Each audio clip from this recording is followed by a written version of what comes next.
que je vois pas le live qui a démarré.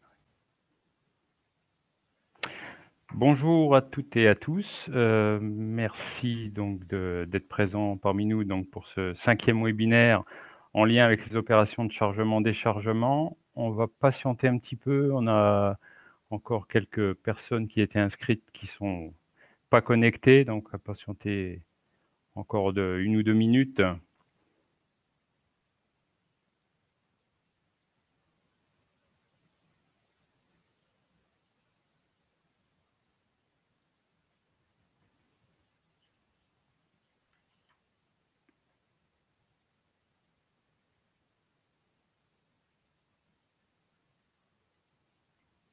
Bon, on va y aller, on va commencer.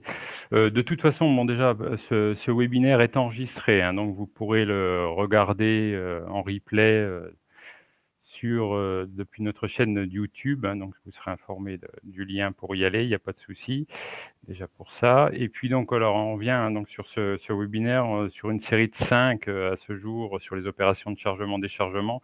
On a souhaité aujourd'hui vous faire part de la problématique des remontées d'informations qui concerne aussi bien l'entreprise de transport que les entreprises d'accueil et les deux en même temps également.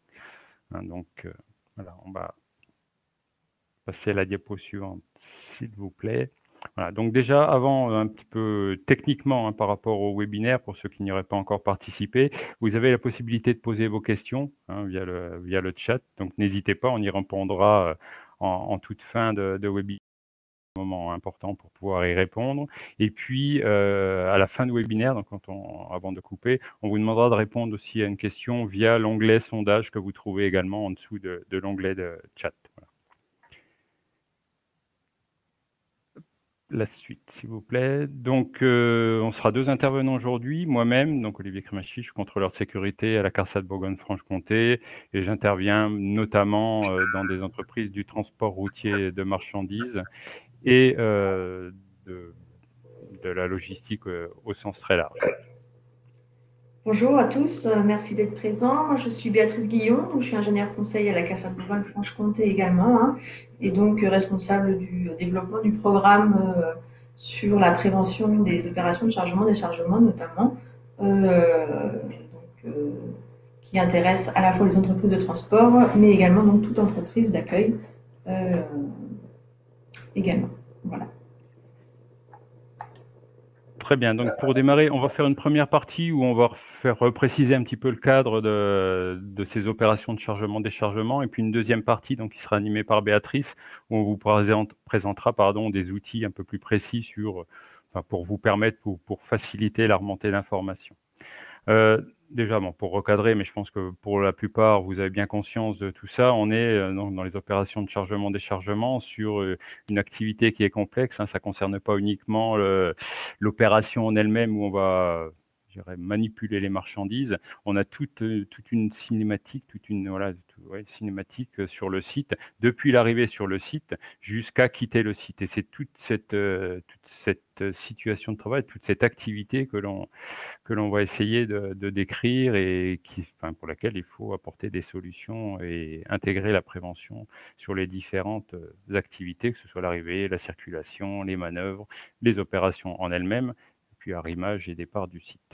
Et tout cet ensemble tous les éléments, tout ce qui a été prévu, tout ce qui est mis en œuvre pour traiter les risques dans l'ensemble de cette situation, on doit le retrouver dans le protocole de sécurité qui fait référence à un précédent webinaire pour l'expliquer.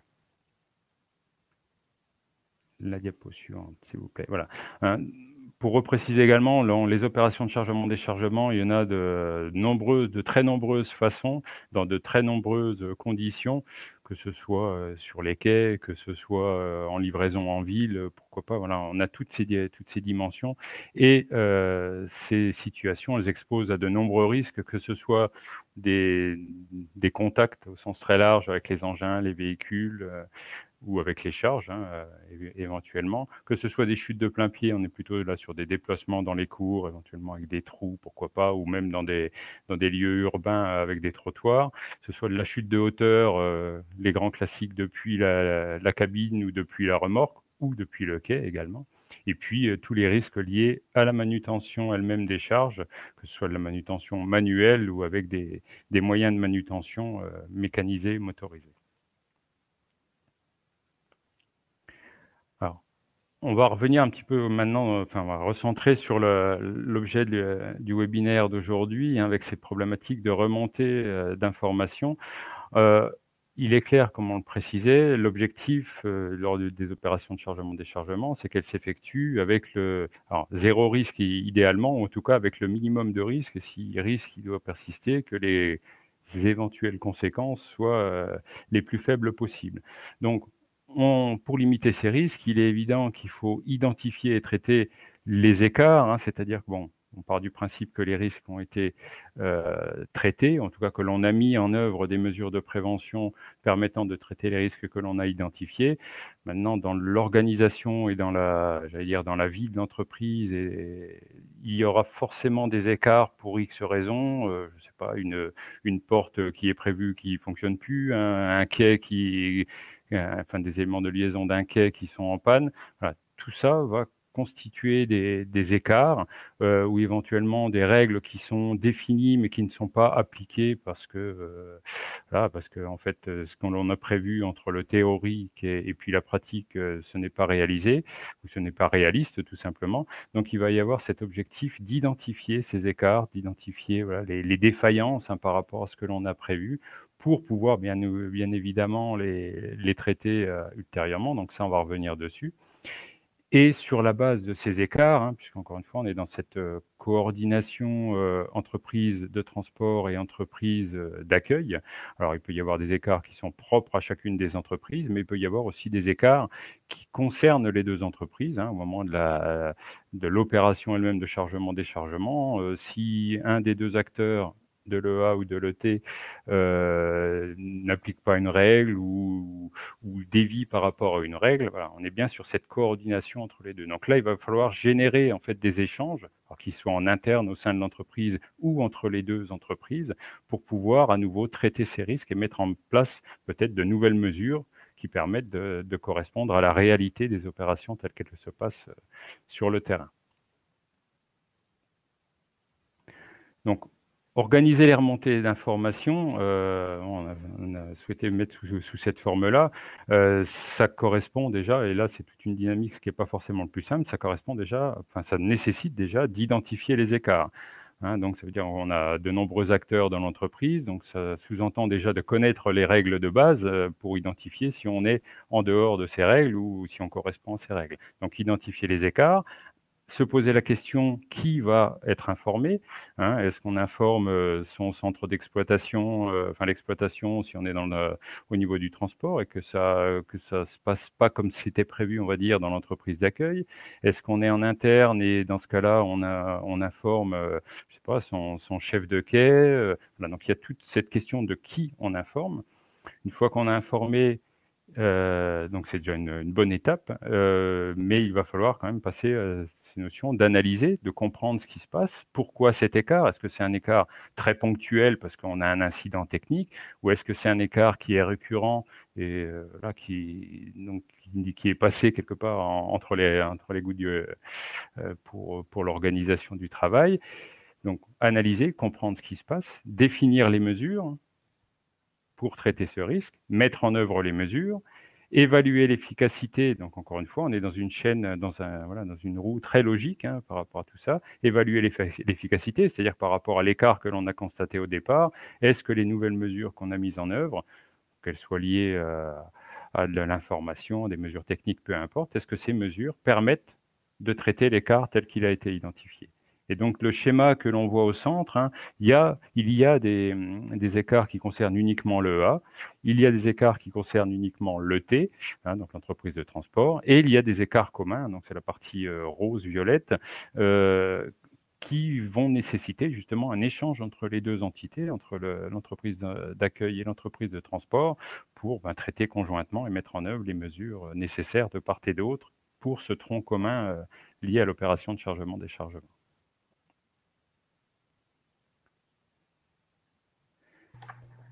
Donc je laisse la parole à Béatrice pour les outils plus précis. Merci Olivier. Donc effectivement, on va vous présenter trois types d'outils pour vous permettre de formaliser donc les remontées de situations à risque ou les écarts, comme a pu le mentionner Olivier. Donc un outil en version papier et puis deux outils qui sont eux donc en version numérique. Encore une fois, l'utilisation de ces outils nécessite bien entendu l'implication des salariés, des acteurs terrain, qui vous feront du coup la remontée d'informations sur les difficultés rencontrées, les dysfonctionnements potentiels donc liés aux équipements ou toute autre anomalie observée donc sur le terrain.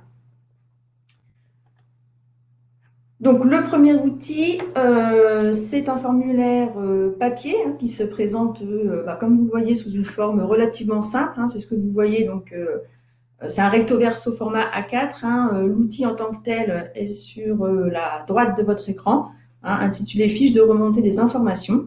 Donc, comme vous le voyez, quelques cases à cocher pour définir la typologie de l'événement et le risque encouru. Puis, une zone de texte qui va vous permettre du coup de décrire l'événement et... Ah, il n'y a plus de micro. Mais plus pour personne? Alors, il semblerait qu'il y ait un souci technique. Est-ce que vous m'entendez?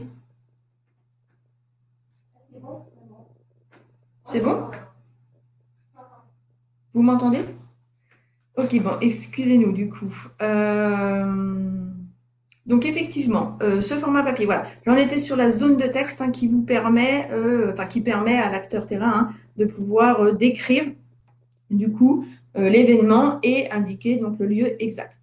Alors initialement, cette fiche, elle était observée dans une entreprise de transport pour permettre aux conducteurs qui exercent leur mission en externe de formaliser les anomalies et notamment donc les écarts entre ce qui est prévu dans le protocole de sécurité et la réalité terrain.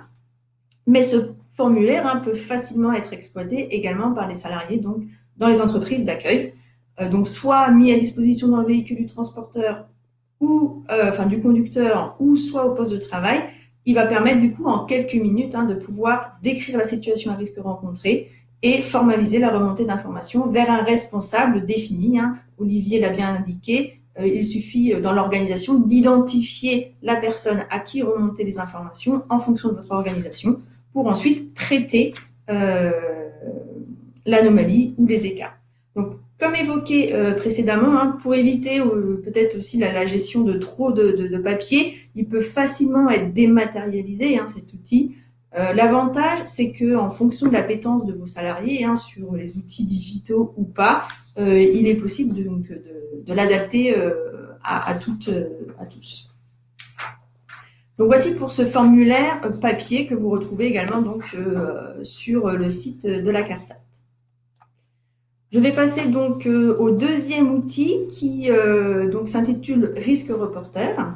Donc cet outil, c'est une application numérique gratuite disponible sur Google Store et qui permet du coup à toute personne de photographier et d'expliquer en toute simplicité les situations de travail à risque et de les envoyer automatiquement au service ou à l'intervenant responsable donc, de la sécurité ou de la prévention dans l'entreprise. Donc, la remontée d'informations, elle va se réaliser en 6 étapes. Vous voyez ici donc, les écrans représentatifs issus donc, d'un téléphone portable. Donc, une photo, la saisie de la localisation. Ensuite, vous décrivez la situation dangereuse. Vous avez aussi possibilité d'évaluer le niveau de risque avec les petits curseurs qui correspondent donc, au 5e écran en partant de la gauche. Et ensuite, l'outil formalise automatiquement une petite fiche de synthèse avec l'ensemble des éléments que vous avez renseignés et vous l'envoyez. Du coup, il y a juste à appuyer sur l'envoi pour transférer cette fiche synthèse au responsable qui a été identifié au préalable dans l'outil. Donc, Cet outil va permettre du coup de formaliser la remontée des situations à risque, d'abandonner du coup le papier, hein, si on fait la comparaison avec l'outil précédent, et ça va permettre du coup directement, soit via un téléphone, soit une tablette, de faire remonter une situation à risque identifiée. Donc voilà pour ce deuxième outil. Je vous propose de vous présenter un troisième outil qui lui aussi donc, est un outil numérique. Hein. En fait, donc cet outil il s'appelle Vésuve. C'est un outil qui a été développé par une entreprise donc, qui se situe en Bretagne et dont le cahier des charges en fait, a été élaboré en partenariat avec la CARSAT Bretagne, du coup, de la région, et l'AFT. Donc cet outil, c'est une application web collaborative alors, qui, à contrario, celle-ci est payante, hein, mais qui va permettre qu'il y ait une solution qui est beaucoup plus globale que les outils précédents hein, qu'on vient de vous présenter, car cet outil va permettre à tout salarié de pouvoir également appliquer des procédures métiers, hein, comme vous le voyez sur le petit encadré à gauche, comme par exemple la vérification de l'état du véhicule avant le départ, ou encore le suivi de la maintenance, hein, que ce soit des véhicules ou des équipements. Ça permet également, bien entendu, de remonter les situations à risque, mais également de suivre toute consigne sécurité sur le terrain. Donc, vous voyez, hein, c'est un outil qui est beaucoup plus global, qui va permettre d'avoir vraiment, c'est à la fois un outil de remontée des situations à risque, mais aussi un outil de gestion des procédures métiers, d'où le fait que cet outil, forcément, de par son développement et son intérêt, hein, est un outil du coup payant. Les gros avantages hein, de cet outil, ça va être essentiellement donc sa traçabilité, puisque on va avoir un suivi des tâches, un suivi des déclarations réalisées aussi. Hein. Comme vous le voyez là dans le petit encadré au milieu, en bas, vous avez un workflow de suivi, hein, c'est-à-dire que toute personne qui aura déclaré une situation à risque ou qui aura réalisé son suivi va pouvoir du coup ou déclarer une action, suivre son workflow. Ça va permettre d'élaborer aussi automatiquement des tableaux de bord, des rapports d'activité, des alertes automatiques. Donc en termes de traçabilité, on a quand même un outil qui est très intéressant. Et puis le deuxième avantage de cet outil, ça va être sur la fluidification et l'unification de la communication entre les différents acteurs de l'entreprise, quelle que soit leur fonction, quelle que soit leur activité, qu'ils soient sédentaires ou conducteurs. Ça va permettre de pouvoir avoir un accès simple et rapide aux informations et du coup, encore une fois, fluidifier la communication. Si on s'intéresse du coup à la fiche incident, hein, qui est quand même aussi l'objet de notre webinaire, donc on va, voilà à quoi elle ressemble. Donc là, on a un exemple de signalement express lors d'une livraison en ville. Donc, un petit peu comme le propose l'outil précédent, on a possibilité donc de faire une photo. On décrit succinctement donc l'incident, le lieu exact. Ici, on nous propose également de pouvoir donner une information sur la fréquence du problème. Hein. Est-ce que c'est quelque chose qu'on rencontre de manière récurrente ou au contraire ponctuellement? Quel est l'enjeu sur la santé et la sécurité? Donc, un certain nombre d'informations, mais encore une fois, hein, c'est extrêmement rapide. Hein, tout est intégré. C'est un outil aussi qui est évolutif. Hein, donc, en fonction au cas par cas et en fonction des entreprises, on peut aussi du coup intégrer de nouvelles informations à renseigner. On enregistre la notification et elle est directement adressée au responsable pour son suivi et son traitement surtout, hein, puisque comme le disait Olivier, une fois qu'on a identifié un incident, bien entendu, et qu'on l'a transféré au responsable, enfin à la personne concernée, bien entendu, il faut donc l'analyser et définir du coup les mesures adéquates pour corriger donc l'anomalie. Alors, encore une fois, hein, que ce soit en interne au sein d'une même entreprise de transport ou entreprise d'accueil, mais aussi donc pouvoir s'appuyer sur ces informations-là pour échanger aussi entre entreprises de transport et entreprises d'accueil. Et dans cet esprit de gestion et de favorisation des échanges entre entreprises de transport et entreprises d'accueil, ça permet aussi toujours de pouvoir mettre à jour ou compléter le protocole de sécurité quand on est dans le cadre des opérations de chargement-déchargement, qui est quand même aussi là notre ligne directrice à bien avoir en tête. Donc voilà pour ces 3 types d'outils qu'on voulait vous présenter pour vous permettre de formaliser la remontée des informations de terrain. Encore une fois, il s'agit de s'organiser et de pouvoir du coup s'appuyer sur des moyens concrets. Et c'était aussi donc l'objet de ce webinaire, c'était de pouvoir vous donner quelques exemples d'outils pratico-pratiques, si je puis dire, pour vous permettre de formaliser ces remontées terrain. Pour aller plus loin, donc vous pouvez vous diriger sur le site de la CARSAT, Bourgogne-Franche-Comté, où vous retrouverez un certain nombre de pages sectorielles ou par risque, dont notamment une page sur les risques liés aux opérations de chargement et déchargement, où vous retrouverez du coup un certain nombre d'informations sur les principales mesures de prévention à mettre en œuvre pour réduire les principaux risques auxquels peuvent être exposés vos salariés, mais également donc des outils et un accès donc aux aides financières pour vous accompagner dans l'investissement également d'équipements. On vous a mis également ici 2 brochures de l'INRS que vous retrouvez du coup sur le site de l'INRS, qui sont également des documentations qui sont en lien donc avec la thématique qu'on vient de traiter. Et vous retrouvez bien entendu bien d'autres documentations et outils sur le site de l'INRS.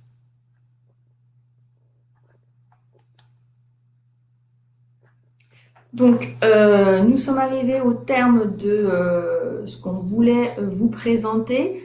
Donc, on arrive à la partie donc, des échanges. Vous avez peut-être posé déjà des questions dans le chat. Non, il n'y en a pas pour l'instant, a priori. Donc, en tout cas, voilà. Soit c'était très clair, soit vous n'avez pas de questions, ou alors, ce qui serait encore mieux, c'est que tout ce qu'on a évoqué est déjà en place dans toutes les entreprises, donc ce serait merveilleux. C'est pas forcément ce que l'on constate sur le terrain actuellement, en tout cas d'un point de vue général. Donc, mais bon, peut-être que c'est le cas dans vos entreprises, et c'est tant mieux si c'est ça. Juste pour combler éventuellement le temps que ça vous laisse peut-être un petit peu le temps d'écrire. Il y a plusieurs mots qu'on a repris et sur lesquels on a insisté au cours de cette présentation. Ce schéma-là, il est peut-être existant chez vous, mais sous une forme plutôt verbale, je dirais non formalisée, non organisée, dans le sens non formalisée.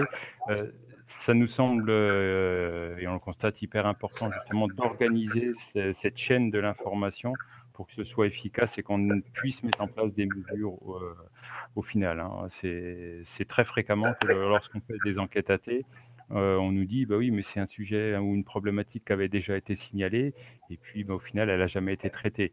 Donc encore une fois, parce que on est tous pareils, on a beaucoup d'informations qui nous sont données toute la journée de façon verbale, et on n'est pas forcément en capacité de tout retenir, de tout activer derrière. Là, on a quand même, et c'était précisé aussi au niveau de la présentation de Béatrice avec les outils, ça permet justement d'avoir un suivi, un historique et puis une mise en œuvre un peu plus efficace. Le deuxième axe sur lequel on a aussi beaucoup insisté, c'est ces notions d'échange, que ce soit des échanges internes dans l'entreprise de transport, on va résumer ça très, très schématiquement entre le conducteur et puis l'exploitation, ou au sein de l'entreprise d'accueil, entre les agents de quai d'un point de vue très, très large, et puis la direction ou le responsable logistique, pourquoi pas. Voilà, donc d'organiser ça. Et puis après, c'est au niveau de ces étages un peu plus hiérarchiques quelque part, ou décisionnaires en tout cas, que l'on peut créer l'échange entre les entreprises d'accueil et entreprises de transport. Encore une fois, créer ce cercle vertueux pour que tout le monde s'y retrouve et que tout se passe du mieux possible. Et puis le troisième axe qui fera le lien avec la diapo suivante, dont je comble, mais il n'y a toujours pas de questions qui tombent, mais bon, comme ça je finirai. Donc le troisième point que l'on a évoqué et qui est de toute façon important, c'est la notion du protocole de sécurité qui ne fait que mettre en musique quelque part ou formaliser, hein, c'est aussi un mot que j'ai utilisé, formaliser ce qui est prévu dans l'entreprise d'accueil et avec l'entreprise de transport pour que l'opération de chargement-déchargement, hein, donc c'est-à-dire de l'entrée sur site à la sortie du site, se passe de façon sécurisée sur l'ensemble des étapes de cette opération. Voilà. Et donc, de fait, voilà, je me suis moi-même préparé à la diapo suivante, puisque on vous propose le 12 avril un webinaire spécifique qui concerne une recommandation nationale, donc qui est mise en œuvre par, on va dire, en lien avec les partenaires sociaux, et alors c'est la recommandation R512, qui est une recommandation donc, de la Caisse nationale d'assurance maladie, et qui concerne vraiment spécifiquement une mise en musique aussi de la notion du protocole de sécurité, alors avec des approches un petit peu complémentaires.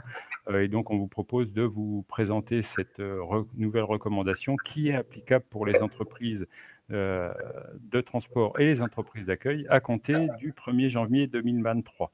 Voilà, hein, donc ça, c'est loin et très proche à la fois par rapport à ce qui peut être mis en œuvre. Alors, je vois que j'ai incité à poser des questions, puisque voilà, maintenant on a des questions qui viennent, mais c'est pas grave, on va y répondre. Alors, je pense que ce sont des outils fort complémentaires aux équipes des CSE qui s'occupent de l'analyse des risques. Alors, je vais dire pourquoi pas, complémentaire, ça dépend à quel niveau de la chaîne de diffusion et d'action on met les membres du CSE.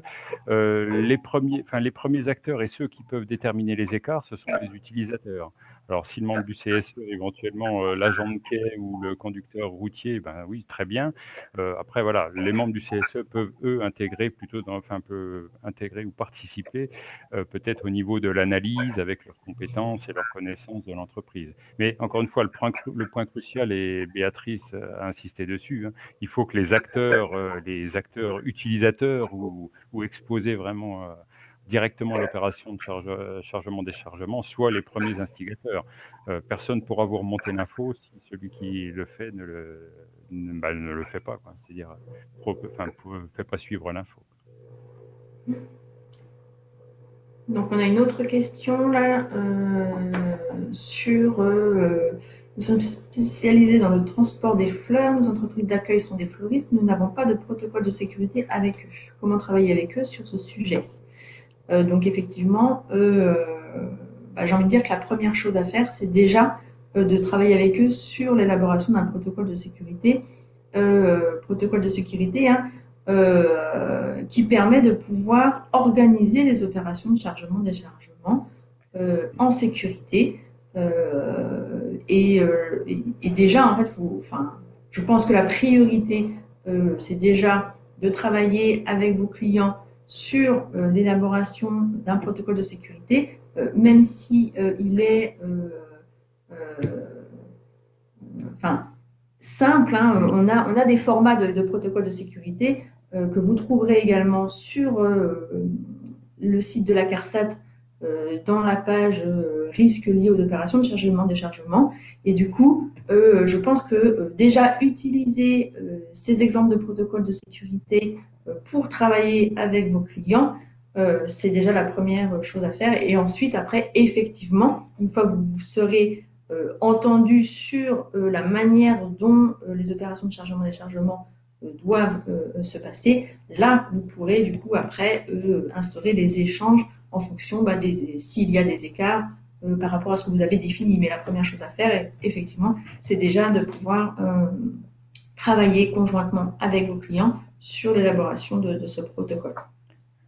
En complément, hein, je me permets, voilà, parce qu'on est aussi dans des cas très souvent, moi que je connais pour l'avoir traité, on est souvent sur la livraison urbaine, hein, donc avec aussi des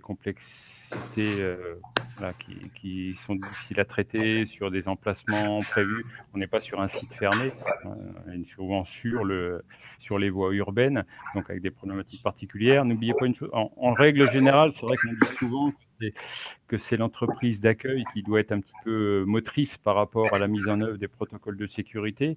Il n'est pas non plus interdit que l'entreprise de transport elle-même fasse les démarches pour comprendre quelles sont les spécificités du lieu dans lequel je vais livrer.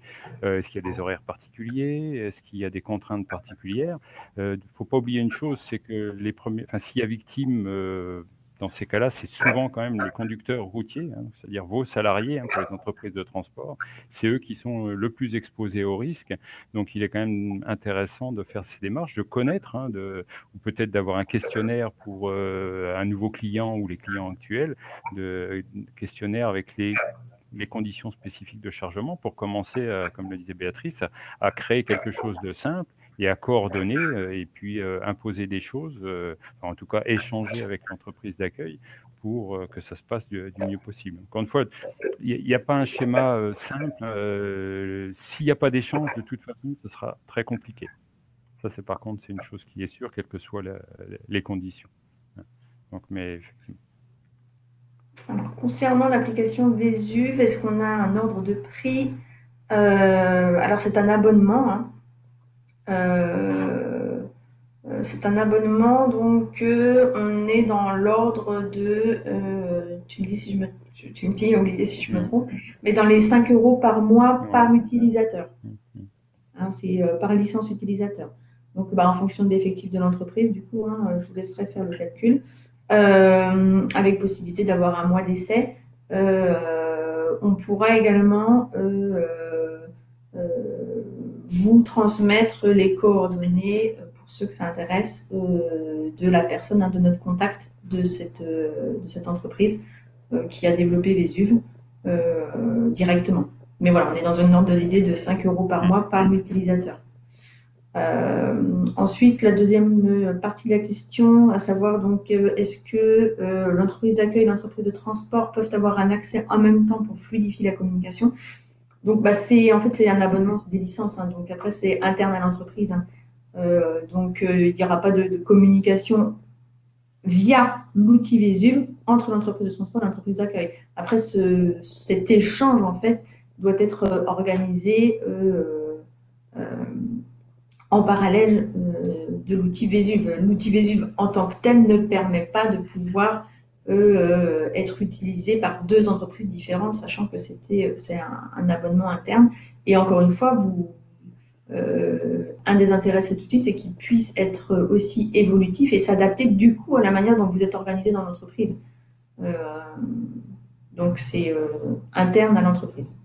Encore une fois que vous avez l'utilisation de cet outil avec la gestion des remontées d'informations, en fonction des responsabilités des différents acteurs de l'entreprise, ils ont une formalisation assez simple pour échanger ensuite avec l'entreprise cliente, chargeuse ou de transport pour communiquer les informations assez facilement. Après, il y a une deuxième question sur est-on obligé d'utiliser les différents formulaires? Donc, peut-être vous pouvez repréciser quand vous évoquez différents formulaires.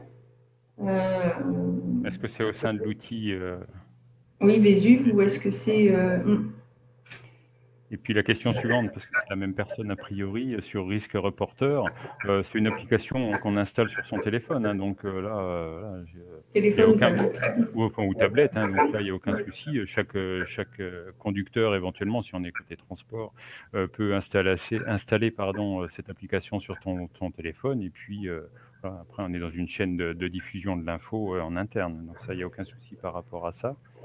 Et puis, on revient dans le domaine des fleurs.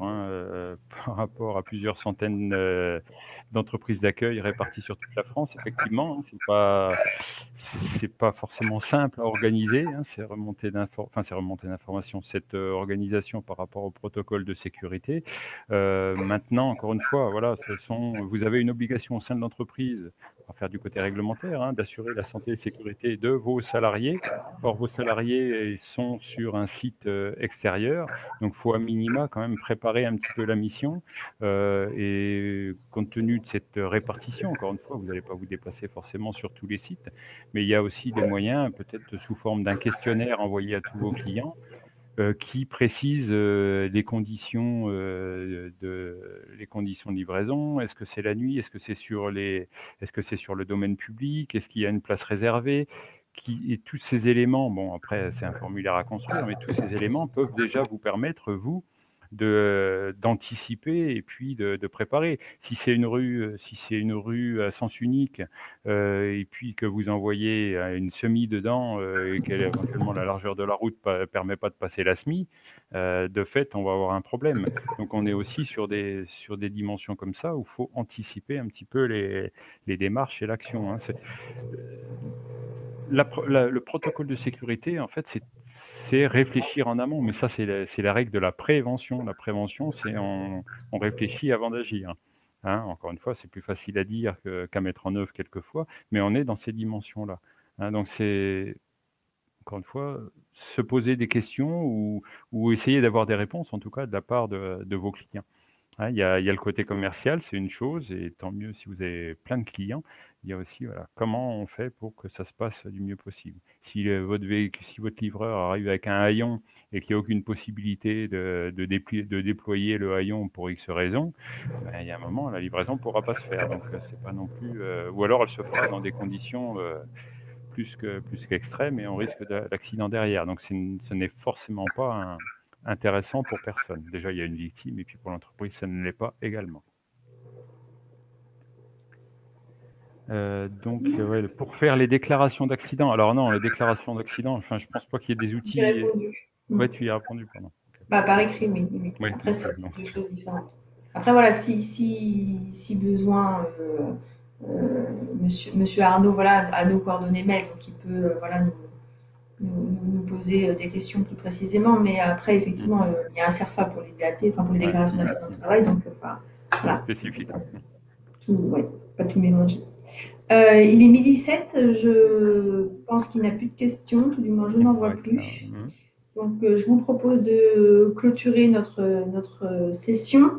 Avant de nous quitter, est-ce que vous pouvez prendre 5 petites secondes pour répondre à une question, s'il vous plaît, donc au travers du sondage, hein, en cliquant voilà, sur le petit icône qui est sous le chat. Voilà, qui est sous le chat, en vous remerciant de prendre voilà, le temps de répondre à cette question. On espère du coup que ce sujet vous a intéressé et vous a donné du coup voilà, quelques pistes de réflexion pour mettre en œuvre donc, cette remontée d'informations. Encore une fois, vous retrouverez l'ensemble des webinaires, dont celui-ci, sur la chaîne YouTube de la CARSAT. Donc voilà, avec les différents supports et les échanges. Voilà, on vous remercie tous d'avoir participé à ce webinaire. On espère de vous revoir donc au prochain, le 12 avril, pour vous présenter donc la recommandation nationale socle TRM, encore une fois, qui concerne les entreprises de transport et les entreprises d'accueil, puisque plusieurs CTN ont adopté cette recommandation nationale. Voilà, on vous espère nombreux. Merci, bon appétit à tous et puis bonne fin de journée. Au revoir. Au revoir.